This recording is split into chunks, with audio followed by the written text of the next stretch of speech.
Hello viewers, welcome to my channel. Class 6 की हम NCERT कर रहे हैं और इसमें हम आवर पास्ट यानी कि हिस्ट्री की हम बुक कवर कर रहे हैं क्लास 6 में। और इसका हम चैप्टर स्टार्ट हमने ऑलरेडी उसका पार्ट 1 वीडियो जो है वो अपलोड हो चुका है। उम्मीद है आपने ज़रूर देखा होगा। पार्ट 1 में हमने काफ़ी कुछ पढ़ लिया था।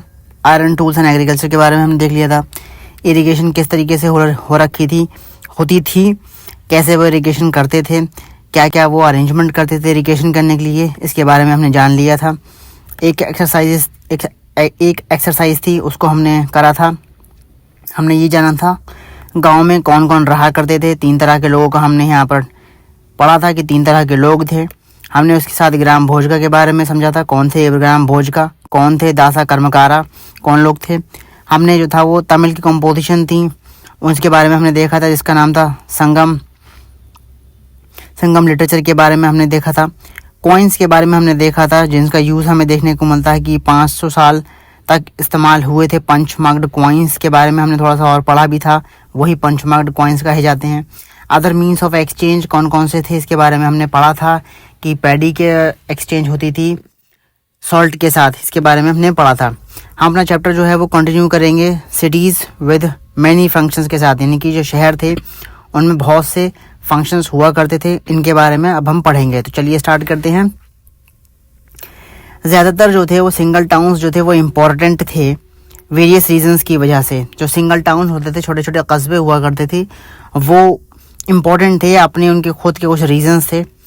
एग्जाम्पल हम देखेंगे एक मथुरा का, जिसको हम मैप 7 में पेज नंबर 87 पर देखेंगे। यानी आगे आने वाले चैप्टर में हम मथुरा के को समझेंगे, मथुरा कहाँ पर है हमारा। वैसे सब पॉलिटिकल मैप में आपको यूपी में मिल जाएगा, आप अगर उसको देखेंगे तो मथुरा आपको पता चल जाएगा कहाँ पर है।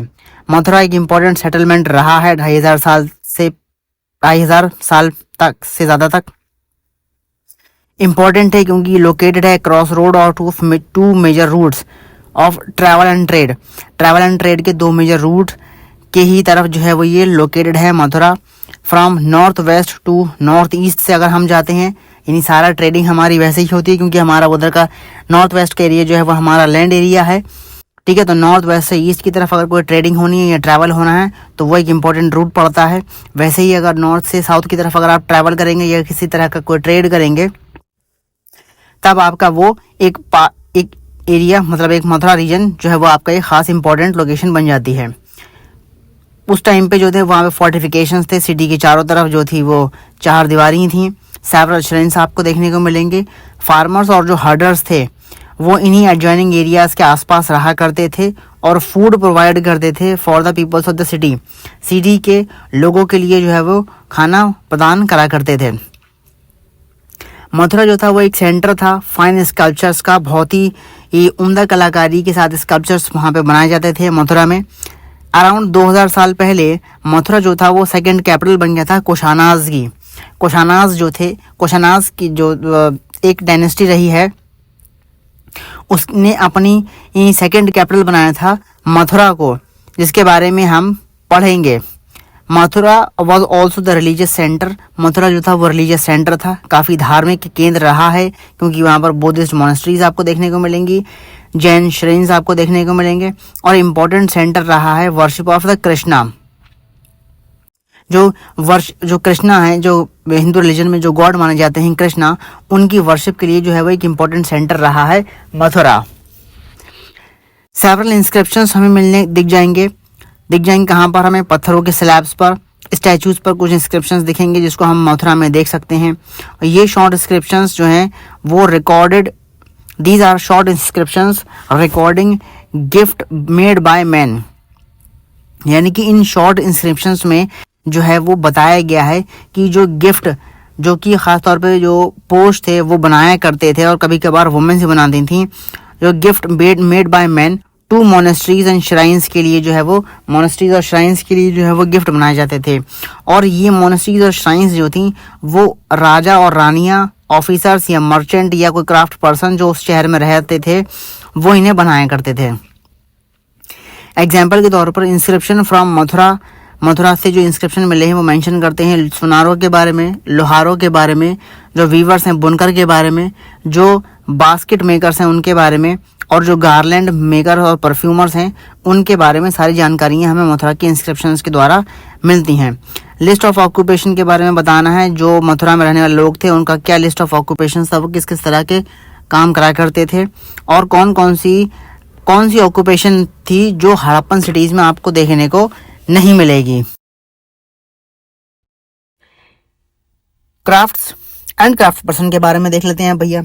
क्राफ्ट और क्राफ्ट पर्सन क्या चीज़ है? क्राफ्ट मतलब जो कलाकारी होती है, जो कारीगरी होती है, एक तरीके से अलग अलग तरीके की कारीगरी, और कारीगरी करने वाले लोग जो होते हैं वो कारीगर कहलाते हैं, यानी कि क्राफ्ट पर्सन कहलाएंगे। अब हमने आर्कियोलॉजिकल एविडेंसेस मिले हैं हमें क्राफ्ट के, और हमने पॉटरीज देखी हैं, बहुत सारी मटके देखे हैं आपने पीछे के चैप्टर्स में इमेजेस देखी होंगी। ये इंक्लूड करते थे एक्सट्रीमली फाइन पॉटरी थी, बड़ी ही बारीकी से के साथ काम होता था, कलाकारी होती थी, पॉटरी होती थी, जिसको कहा जाता था नॉर्दर्न ब्लैक पॉलिश्ड वेयर।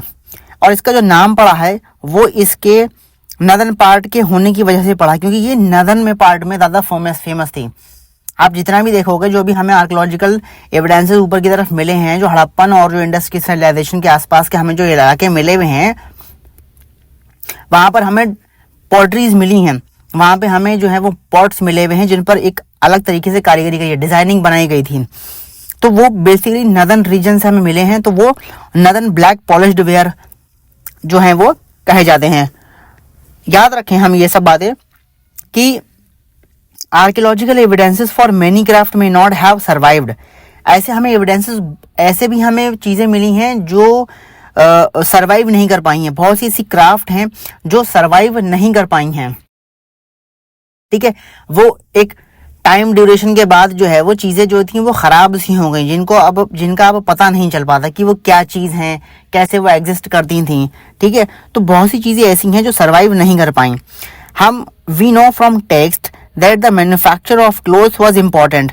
हमें टेक्स्ट से पता चलता है कि जो क्लोथ का जो मैन्युफैक्चर था, क्लोथ की जो मैन्युफैक्चरिंग हुआ करती थी वो बहुत इंपॉर्टेंट हुआ करती थी। फेमस सेंटर्स हुआ करते थे, जैसे कि वाराणसी जो कि नॉर्थ में है, मदुरई जो कि आपके साउथ में है, ये फेमस सेंटर्स हुआ करते थे जहाँ पर क्लोथ की मैन्युफैक्चरिंग हुआ करती थी। और मैन और वुमेन जो थे वो दोनों ही इन सेंटर्स में काम करते थे, यानी क्लोथ की मैन्युफैक्चरिंग में मैन और वुमेन दोनों ही काम करती थी। बात कर लेते हैं थोड़ी सी नॉर्दर्न ब्लैक पॉलिश्ड वेयर के बारे में। ये एक hard wheel made metallic looking ware with a shiny black surface, यानी कि ये बहुत ही हार्ड होता था, एक व्हील के जैसे आकार का होता था, मेटालिक लुकिंग इसकी लगती थी, कुछ जैसे कि ये पीतल नहीं कि कुछ जो है वो किसी मेटल से जैसा बना हुआ है, और इस पे शाइनी ब्लैक सरफेस हुआ करती थी, काली काली। नधन में बनता था, रंग इसका काला था, थोड़ा हार्ड था और हल्की सी शाइनी थी, जिसकी वजह से इसके नाम दे दिए गए। नधन में मैन्युफैक्चरिंग हो रही है, नधन में ये बन रहा है, ठीक है। ब्लैक कलर की इसकी सरफेस है, थोड़ी सी पॉलिश होने की वजह से इतना शाइन आ गई, तो ये शाइनी ब्लैक सरफेस इसकी हो गई। और वेयर का मतलब हो गया एक तरीके का बर्तन।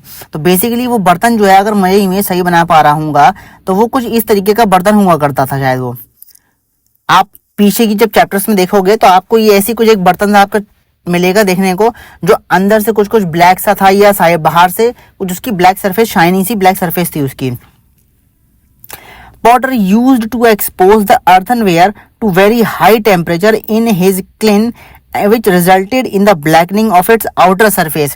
क्या होता था, इसकी ब्लैक सरफेस जो होती थी ना, मतलब होता क्या है, मिट्टी जब बनती है कि आप ईंट बनती है ना, तो ईंट जो है वो मिट्टी के पूरा एक मोल्ड होता है, एक फ्रेम होता है, उसके अंदर मिट्टी धसा दी जाती है और उसका ऊपर जो है कुछ नाम भी लिखे हुए होते हैं फैक्ट्री का, तो वो उससे एक पूरा मोल्ड होता है, और उस मोल्ड के अंदर मिट्टी भर के और उस मिट्टी को कंप्रेस करा जाता है ताकि वो एक शेप ले ले, और उसके बाद फिर उस मोल्ड को हटा दिया जाता है, तो वो एक डिजाइन आ जाता है। उसके बाद उसको जो है वो एक भट्टे में जो है वो गर्म करा जाता है। और इसमें जो बात करी गई है कि ये जो वेयर है, जो कि ये बर्तन है, इसको इतना गर्म करा जाता था हाई टेम्परेचर में कि इसकी सरफेस जो थी, इसका आउटर हिस्सा जो था वो बिल्कुल काला हो जाता था। तो इसी वजह से ये काला नजर आता था। बहुत हाई टेम्परेचर में इसके मिट्टी को गर्म करा जाता था। A fine black slip was also applied on this, which gave the pottery a mirror-like shine. अब उसके बाद जब ये बन के तैयार हो गया काला काला, ठीक है, तो इस पर एक ब्लैक कलर की स्लिप चढ़ाई जाती थी, जो कि उस पर पॉलिश होती थी तो वो एक मिरर लाइक बन जाती थी, तो वो पॉलिश उसकी हो जाती थी। कच्ची मिट्टी थी, पहले कच्चा था वो बर्तन, उसको फिर पकाया और भट्टे में पकाने के बाद वो एकदम बिल्कुल हार्ड पकाया और एकदम काला हो गया। काला करने के बाद उसको फिर वो पूरा जो है वो पॉलिश कर दिया, तब उसमें वो शाइनिंग आ गई, उसमें एक चमक आ गई। तो इस तरीके से वो बर्तन बनाया करते थे। रूल्स क्या होते थे स्पिनिंग और वीविंग के? भाई मैन्युफैक्चरिंग, कपड़े की मैन्युफैक्चरिंग की बात अभी हमने करी थी पीछे, कि जहाँ पे मैन और वुमेन जो थे वो काम करते थे। वाराणसी में आपको और मदुरई में ये आपकी क्लॉथ मैन्युफैक्चरिंग जगह थी, तो वहाँ पर रूल्स हुआ करते थे कुछ स्पिनिंग करने के और वीविंग करने के। दीज रूल्स आर फ्रॉम अर्थशास्त्र से वो रूल्स है जिसके बारे में चैप्टर 7 में हमने मेंशन करा था पीछे।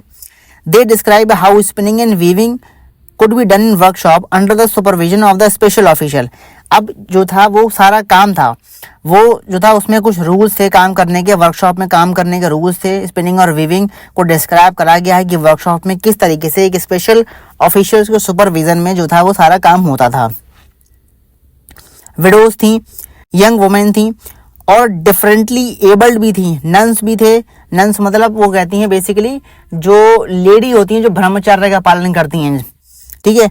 Mother's of courtesans, retired women, servant of the king, women who have retired from service in temples may be used for processing wool, bark, cotton, hemp and flax। कौन कौन यहाँ पे काम करता था स्पिनिंग और वीविंग में?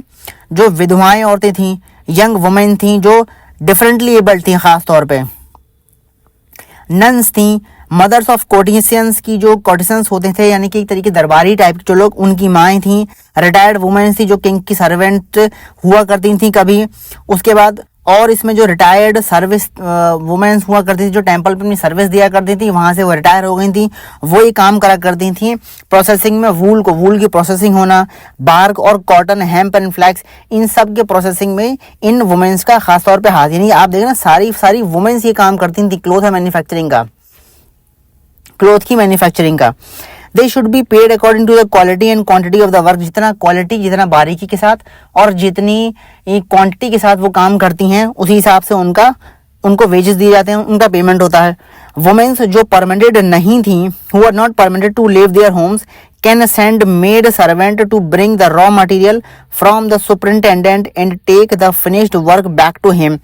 यानी वो वुमेन जिनको परमिशन नहीं थी कि वो अपना घर छोड़ सकें, इजाजत नहीं थी कि वो घर छोड़ सकें, वो अपनी मेड को, यानी जो उनके घर में मेड थी काम करने वाली नौकरानी है, उनको कह देती थी कि रॉ मटेरियल लेके आए सुपरिंटेंडेंट से and take the finished work back to him. और उसके बाद जब वो कपड़ा बन के तैयार हो जाता सारी प्रोसेसिंग करने के बाद, फिर उन्हीं की मेड के द्वारा उस कपड़े को जो है वापस सुपरिंटेंडेंट के पास पहुंचा देने का काम था।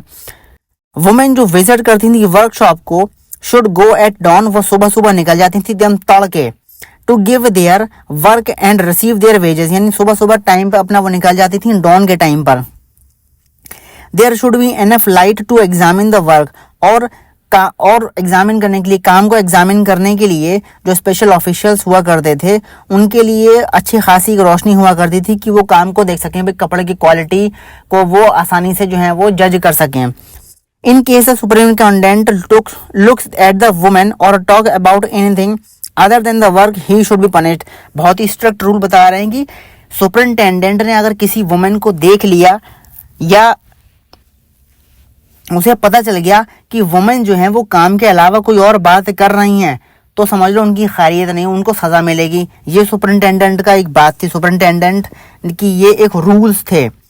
अगर वुमेन अपना काम कंप्लीट नहीं करती है उसको जो है वो फाइन देना पड़ेगा एंड उसके अंगूठे भी काट लिए जा सकते हैं।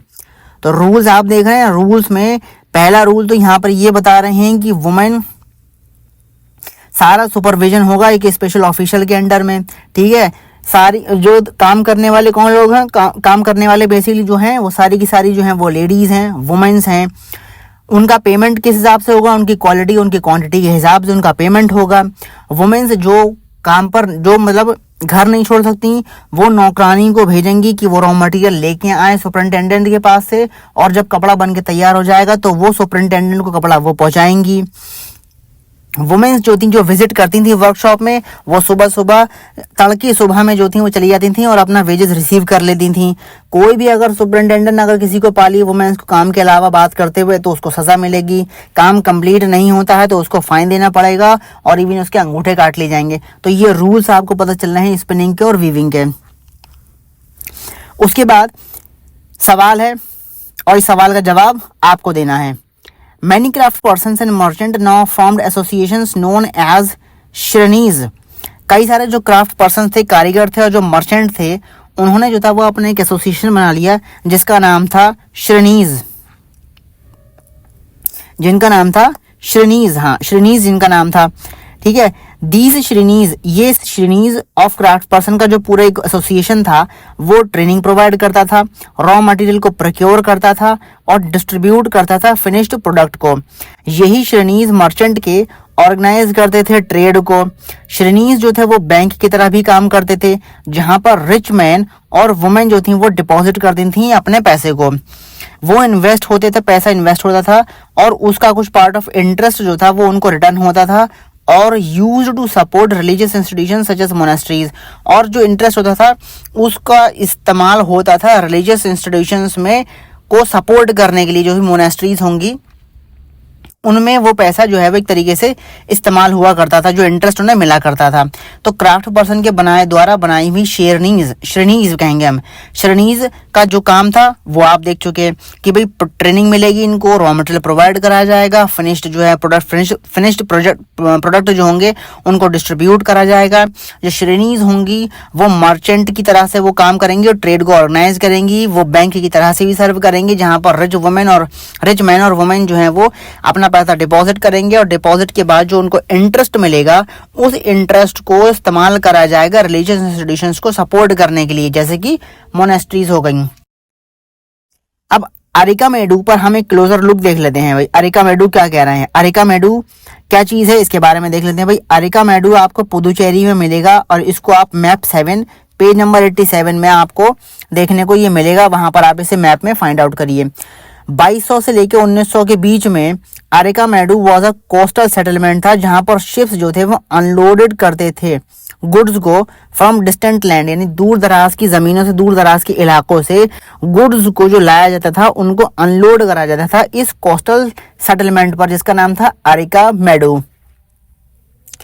एक मैसिव ब्रिक स्ट्रक्चर था which may have been a warehouse. एक मैसिव ब्रिक स्ट्रक्चर यानी ईंटों से बना हुआ एक स्ट्रक्चर था जो कि वेयर हाउस की तरीके से काम करता था। यानी वेयर हाउस का मतलब जैसे कि जो है वो स्टोर हाउस होते हैं जहां पर सामान को रखा जाता है।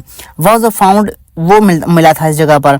Other find include poetry from the Mediterranean region such as amphorae, tall double handled jar that contain liquid such as wine और ऑयल। यानी कि कुछ लोगों ने वहां पर पोएट्री भी फाइंड आउट करी। वहां पर कुम्हारों के द्वारा बनाए हुए कुछ पोएट्री थी, मिट्टी के बने हुए आइटम मेडिटेरेनियन रीजन से, जैसे कि आपके मिल जाता है ये एम्फोरे की बात कर रहे हैं। एक टॉल डबल हैंडल्ड जार हुआ करता था, यानी कि एक तरीके से सपोज आप ये समझ लीजिए, एक ये है आपका इस तरीके से, एक ये है आपका सपोज ये जार है, इसके दोनों तरफ ये हैंडल लगे हुए हैं। ये इस तरीके का कुछ जार हुआ करता था, बड़े साइज में, बड़ा साइज हुआ करता था, जिसमें वाइन रखी जाती थी, शराब वगैरह, या फिर जो है वो तेल रखा जाता था लिक्विड रखने के लिए, खास तौर पर लिक्विड जार हुआ करता था। An stamped red glazed poetry नहीं pottery, stamped red glazed pottery जिसका नाम था एरटाइन वेयर। एक रेड ग्लेज्ड पॉटरी हुआ करती थी लाल रंग की, जिसको कहा जाता था एरटाइन वेयर, जिसको नेम दिया गया था after city in Italy. Italy में एक जगह है एरटाइन नाम की, उसके नाम पर इसको रखा गया था। Stamped red glazed poetry.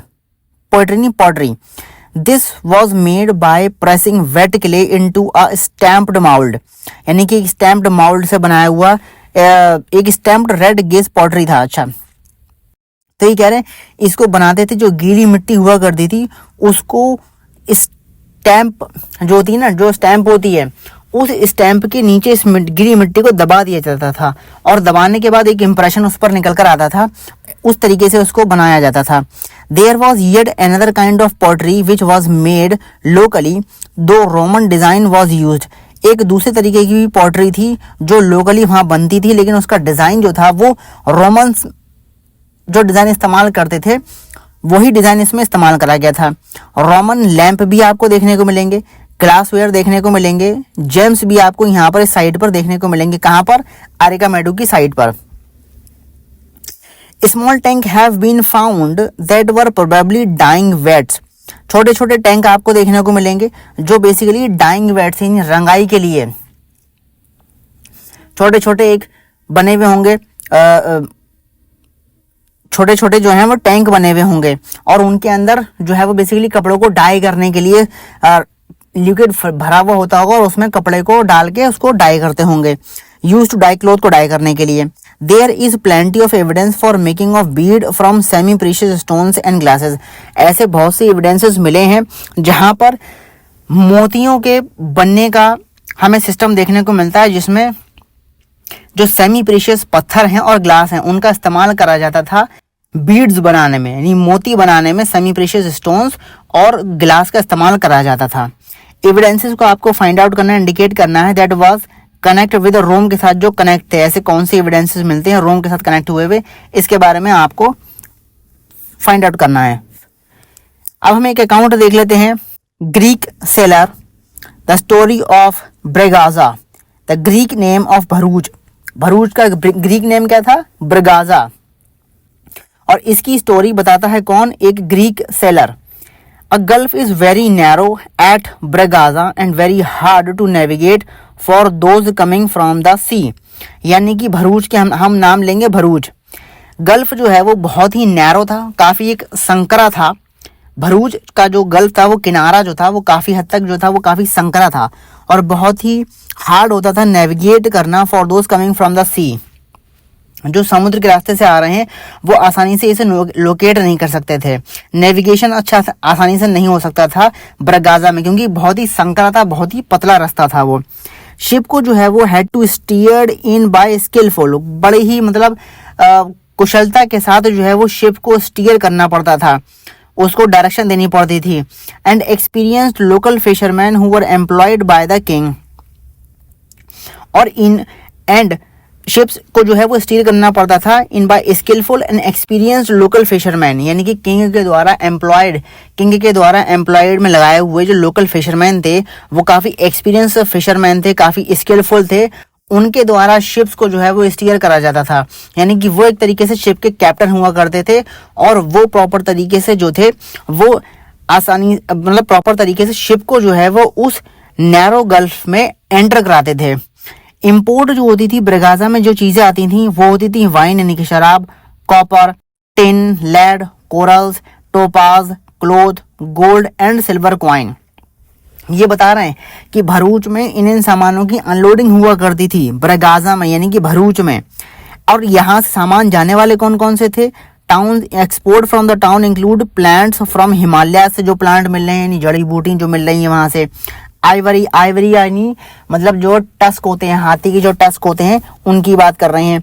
Agate है, कार्निलियन है, कॉटन, सिल्क और परफ्यूम, ये सारी चीज़ें जो थी वो एक्सपोर्ट होती थी यहाँ से। और वहाँ पे कौन सी चीज़ें आती थी ये हमने देख लिया। स्पेशल गिफ्ट भी आया करते थे, बाय द मर्चेंट देता था किंग को, यानी किंग को जो है वो मस्का लगाने के लिए मर्चेंट जो था वो गिफ्ट भी लेकर आया करते थे, स्पेशल गिफ्ट आया करते थे। और इसमें इंक्लूड क्या होते थे, कौन कौन से गिफ्ट लेके आते थे? इंक्लूडेड वेसल्स ऑफ सिल्वर, चांदी के वेसल्स आया करते थे। सिंगिंग बॉयज आया करते थे, ब्यूटीफुल वुमेन्स थी, fine wine and fine cloth, यानी सिंगिंग बॉयज मतलब वो गाना गाने वाले गवैये एक तरीके से लड़के, खूबसूरत औरतें, क्योंकि शौक था भाई राजा रजवाड़ों का, तो शौक होता है, ठीक है। और फाइन वाइन, उम्दा क्वालिटी की वाइन कहेंगे, शराब कहेंगे, और बहुत ही फाइन तरह के कपड़े, ये सब सारा सामान गिफ्ट के तौर पर आया करता था मर्चेंट के द्वारा, जो किंग को दिया जाता था।